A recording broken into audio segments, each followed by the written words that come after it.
Ayda 2 manat. Bəsdir, əlimizdə bir manat. 2 manat ver. Ay, bu ne Ayda yol? 2 manat ver. Bəsdir, sen kim Ayda olsun?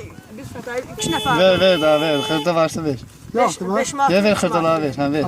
Ayda Bəsdir. 5 manat verim 3 manat. Mənə 3 5 düşür, manat bəsdir. ver 3 Ha, bir manat. dəqiqə çağıracağım. 5 manat ver 3 manat Ha, ver. bəsdir, bəsdir. Ayda 3 nəfər adamla olmur axı.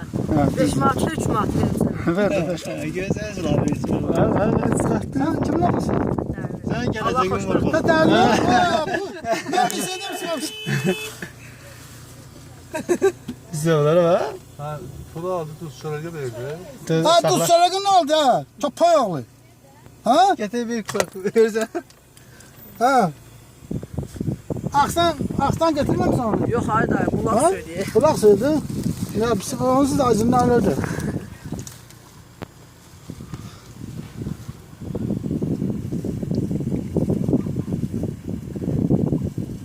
Sağ ol. Tamam da.